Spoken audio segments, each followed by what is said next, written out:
I only said what they told me. When the doctor was there, and I was in there when the doctor was examining him, and the doctor said that he thought he'd broken his eyes.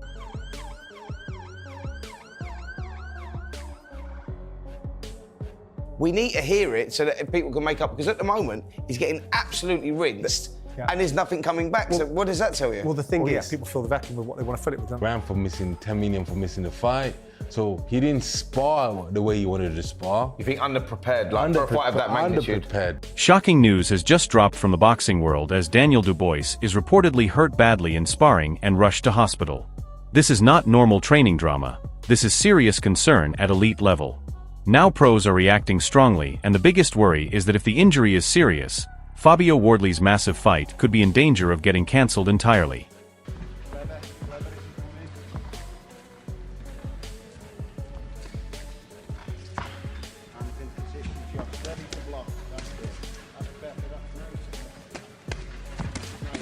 Seeing, it's foolishness. How can you be so stupid? That's street mentality. This is world-class boxing. This is top-level boxing. If you want to bring that stuff to boxing, that's WAMS. If you want to bring that mentality to our game, that's... Frank Warren explains that Daniel Dubois was checked by doctors after sparring, and even the medication had to be reviewed for clearance. It shows the focus has shifted toward medical safety and approval before anything else moves forward with his situation. Doctor examined him, gave him some medication, but the medication he gave him, it obviously had to be checked that it didn't... Derek Kizora brings a very old-school gym mentality here, saying getting dropped in sparring is part of learning. From his view, mistakes in training are better than mistakes in fights. But in Daniel Dubois' case, the concern is different because the level he is at is much higher. Fabio Wardley fans will see this differently, as they expect full readiness, not learning damage in camp at this stage. Alexander usually gets dropped in sparring, but he's learning on the job. You'd rather do your mistakes in the gym than do them when you're fighting. Johnny Nelson is questioning the mindset around what happened in sparring and calling it out as unnecessary. His point is simple: this is not street-level behavior. This is professional boxing where control matters. For Daniel Dubois, this raises concern about how training is being handled inside camp. Fabio Wardley's side will definitely take note because preparation at this level needs discipline, not risky mistakes. Sauce is good. The sauce is good. And so when I'm hearing these things, I'm like, nah. And so it's popping out left, right, and centre. The sauce is good. And so to me, I just shook my head. And when I'd heard all this... Eddie Hearn highlights how structured sparring and consistent training partners can shape a fighter's progress. The idea is that quality work in camp leads to better performance in fights. But after what happened with Daniel Dubois, questions are being raised about whether the intensity has gone too far. For Fabio Wardley's camp, this will be watched closely because preparation needs balance, not overpressure. Was sparring. You know, it's the first time where we consistently had 7 or 8 guys in camp, living in camp, training with him day in, day out. And it made a big difference in the fights. I think he knows that the way that he's going to improve is time in the gym and also the quality. Lawrence Oakley takes a calm approach and treats being dropped in sparring as part of boxing life. His view is that fighters recover and move on, even after knockdowns in training. But in Daniel Dubois' situation, fans are not just talking about learning moments, they are focused on safety and readiness. Fabio Wardley supporters will be watching closely to see if this affects confidence or preparation going forward. Look at the fight. Getting dropped once again, it's not the end of the world. People get dropped in fights and still win them. Getting dropped in sparring is what it is. I mean, you just got to be able to dust off and kind of... The Wade concept raises concern over what happened in sparring and questions whether Daniel Dubois is handling training correctly. Even without claiming medical knowledge, he suggests something is not right. This is where attention shifts from just gym talk to long-term impact. Fabio Wardley fans will be watching closely because any weakness or repeated issue in camp could directly affect fight night performance and preparation standards. Probably shouldn't be doing that, right? There he goes again. Now again, I'm no doctor. I don't know, but it does seem like that's a bit of an issue. And if Francis Warren explains that the sparring sessions were intense and both fighters were pushing each other inside the gym. From his perspective, it was competitive work between two professionals. But now that Daniel Dubois has ended up injured, people are questioning if that intensity went too far. Fabio Wardley's camp will be concerned because preparation is meant to sharpen a fighter, not risk fight-ending setbacks before the actual bout. His ability to go in there and believe that he can go and mix it with these guys. This is sparring at the end of the day, and you know, but I know for a fact that both guys appreciated each other's work during that. Frank Warren tries to downplay sparring incidents by reminding everyone that sparring is controlled practice and not an official fight. His focus is still on the bigger picture and future events. However, after Daniel Dubois' injury news, even controlled sessions are now under scrutiny. Fabio Wardley's side will likely take this seriously because anything happening in camp can affect timing, confidence, and fight readiness. I don't see the sense of it. What do you want to go sparring for? Behind closed doors? Let all the fans see it. Do it in a ring, get paid for it. I mean, it's a bit of... Duke McKenzie explains the purpose of sparring partners and how they are usually controlled during camp. His point is that sparring is not meant to be full competition, but structured work. If Daniel Dubois still ended up in trouble under those conditions, it raises questions about how things escalated. Fabio Wardley fans will see this as a warning sign because controlled sessions should never end with injury concerns. For a reason.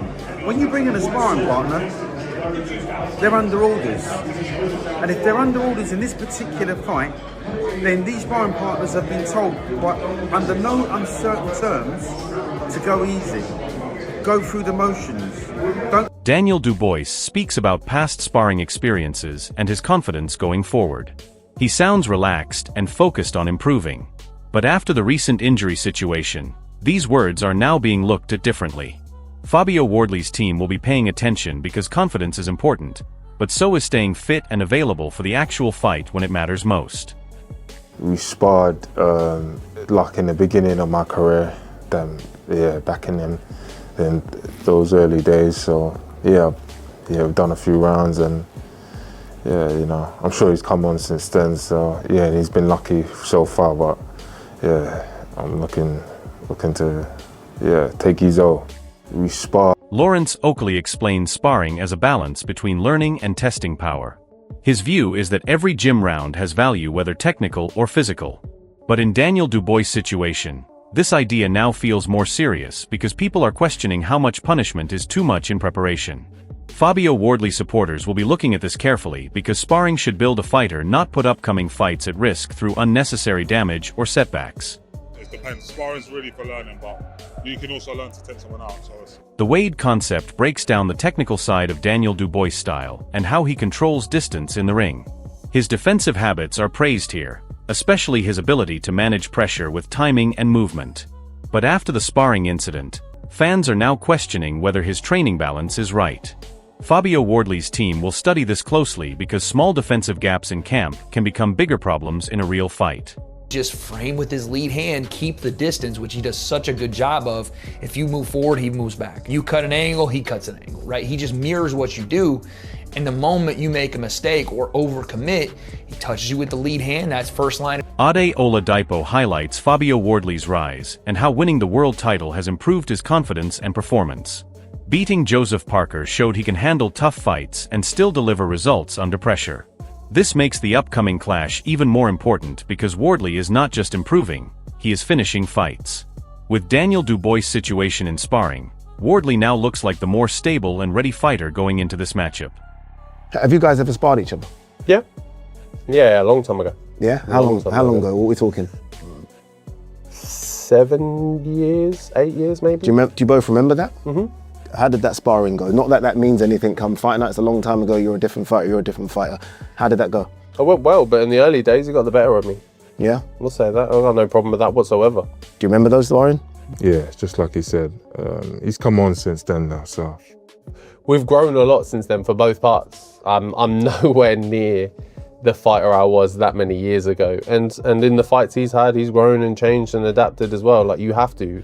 Like, if you want to stay at the high level of this game, that's what you have to do. But even in them, like you say, in those 7, 8 years I've changed, but not just that. Even in the last 2, 3 fights I've changed. I've grown, developed, got better, adjusted, changed, weathered storms, figured it out. Like, I've gone through milestones and you can watch them from fight to fight to fight, the adjustments I make. So all I'm proving is that I'm constantly learning and that I'm constantly... John Fury talks about mentality and belief in fighters, focusing on heart and determination.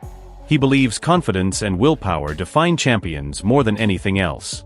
But after the recent sparring situation involving Daniel Dubois, these words feel under pressure.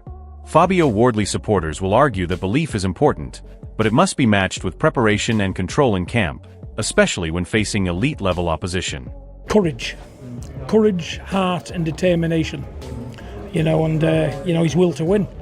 He's got world-class balls, and he's got a world-class heart, he's a fighting man, and he believes in himself, and he knows that all the time he's in the fight, he can win.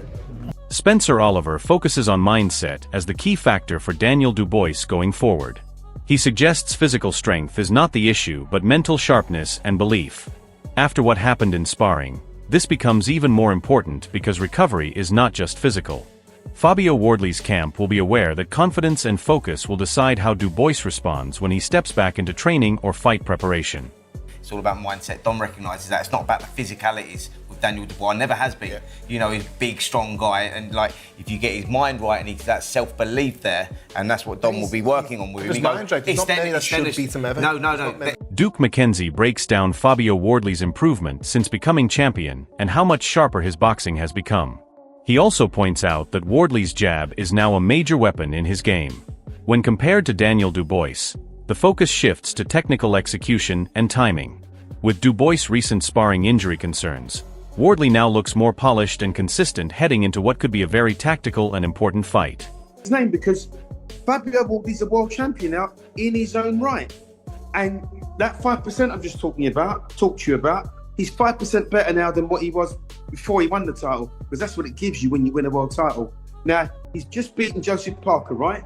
And messed him up quite badly. It wasn't an easy fight. It ebbed and flowed for periods in that fight, but ultimately, Wardley got the job done. That's what he does. He gets the job done. Look at his career. Now, he would have improved, and a lot is to be said of Daniel Dubois because he's got an excellent jab. That was the difference between him and AJ when they fought, was that jab. It was just beautiful. Wardley's got a good jab, and if Wardley's jab has improved since winning that title, then it's a battle. This situation between Daniel Dubois and Fabio Wardley has now taken a serious turn, and the boxing world is watching closely. What started as normal sparring discussion has now moved into concern after Daniel Dubois ended up injured and taken for medical attention. Every voice around the sport is now reacting, and the focus is shifting from training performance to fighter safety and readiness. Fabio Wardley fans are starting to feel confident because momentum is clearly on his side right now, while Daniel Dubois has questions to answer about recovery and preparation. The biggest issue here is timing, because any setback in camp can completely change fight plans and even lead to cancellations or delays. Fabio Wardley has been improving with every performance and looks stable heading into big fights, while Daniel Dubois now faces uncertainty around his condition and return. This is why the reaction from professionals matters, because it shows how quickly things can change in boxing. One moment everything looks set, and the next moment the entire direction of a fight can shift. Fans are now divided and waiting for official updates before making any conclusions about what happens next in this matchup. What do you think about this situation? Do you believe Fabio Wardley still gets the fight, or could Daniel Dubois recover in time? Let us know in the comments, and do not forget to like, subscribe, and stay tuned for more boxing updates.